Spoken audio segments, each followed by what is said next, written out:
Nouvelle vraiment décourageante, car le cancer n'affecte pas seulement l'individu, mais aussi profondément ses proches. Le parcours des personnes atteintes d'un cancer peut être extraordinairement exigeant.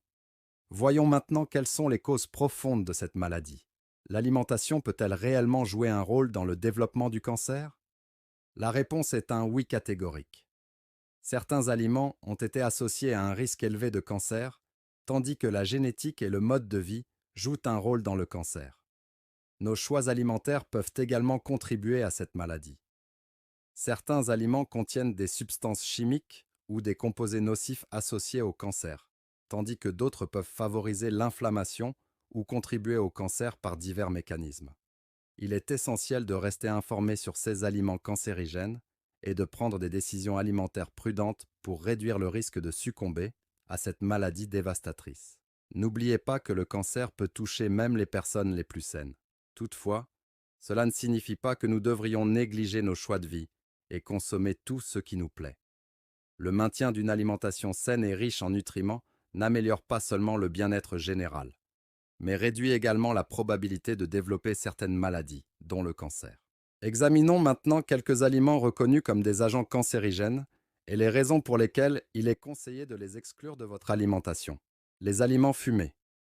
Les aliments fumés, en particulier les viandes fumées, sont un choix culinaire populaire en raison de leur profil de saveur distinctif et attrayant. Cependant, le processus de fumage implique l'utilisation de nitrates et de nitrites, des additifs qui servent de conservateurs et aident à prévenir la croissance de bactéries nocives, prolongeant ainsi la durée de conservation de l'aliment.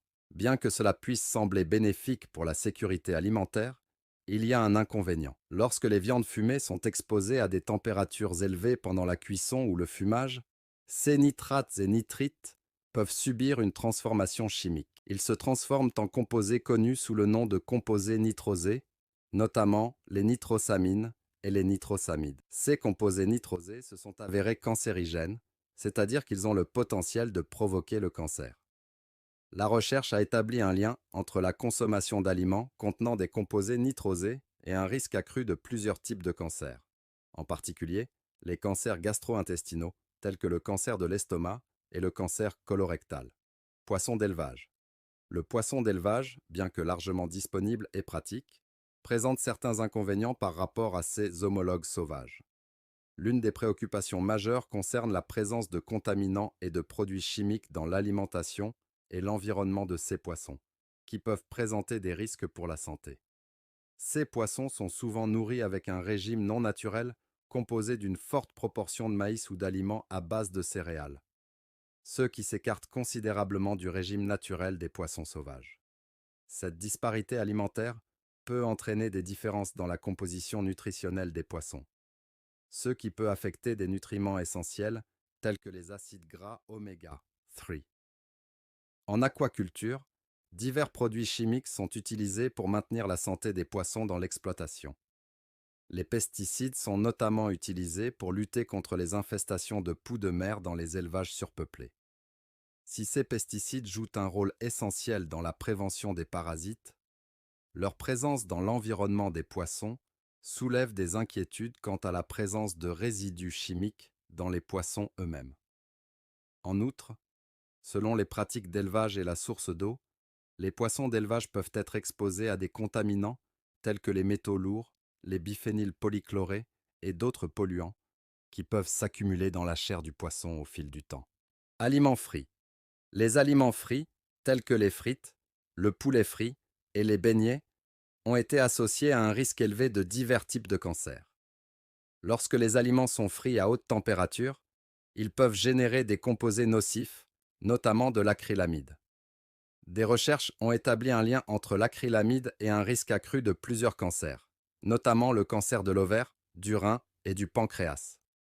En outre, les aliments frits sont souvent chargés de graisses malsaines et d'un excès de calories, ce qui contribue à l'obésité et à d'autres problèmes de santé qui augmentent le risque de cancer. Le sucre. Une alimentation riche en sucre a été associée à un risque accru de cancer. Cette association peut s'expliquer par plusieurs mécanismes interconnectés dans l'organisme. Tout d'abord, une consommation excessive de sucre peut entraîner une inflammation chronique, créant ainsi un environnement propice à la croissance et à la propagation des cellules cancéreuses.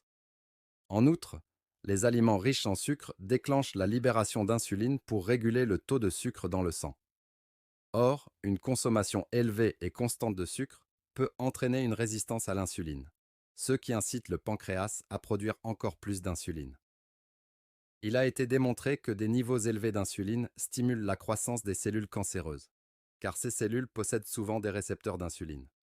En outre, une alimentation riche en sucre peut contribuer à l'obésité, car les boissons sucrées et les aliments riches en sucre sont riches en calories, mais manquent de nutriments essentiels et de fibres.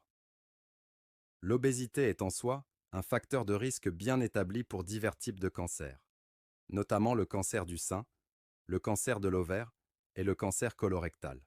Enfin, la disponibilité immédiate du glucose et du fructose dans le sucre peut constituer une source directe d'énergie pour les cellules cancéreuses, favorisant potentiellement leur division et leur prolifération. Huile hydrogénée. Les huiles hydrogénées, communément appelées graisses trans, sont devenues un composant alimentaire préoccupant en raison de leur association avec un risque élevé de cancer. Ce lien entre les graisses trans et le cancer peut être attribué à plusieurs facteurs interdépendants.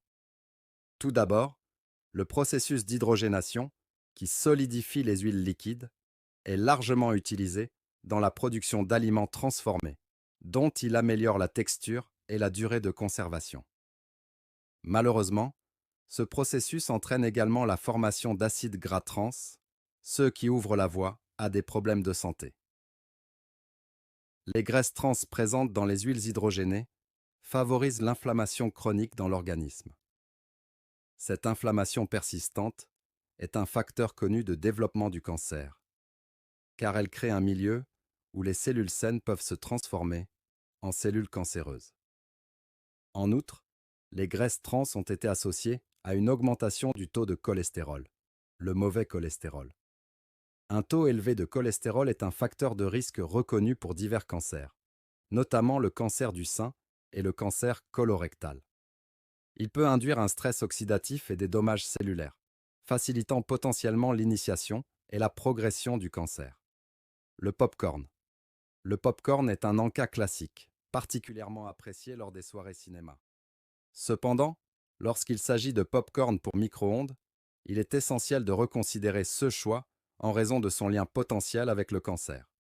Le problème réside dans l'emballage, car les sacs de pop-corn pour micro-ondes sont souvent recouverts de produits chimiques tels que les perfluoroalkyles, l'acide perfluorooctanoïque et le sulfonate de perfluorooctane. Ces substances ont pour but d'empêcher l'huile de s'infiltrer à travers l'emballage pendant le processus de cuisson au micro-ondes. Mais une conséquence malheureuse est que ces produits chimiques peuvent s'infiltrer dans le pop-corn lui-même. Soda. La consommation de soda a fait l'objet d'un examen minutieux en raison de ses liens potentiels avec un risque élevé de cancer. Cette association découle de plusieurs facteurs interdépendants qui soulignent l'importance de réévaluer nos habitudes de consommation de soda.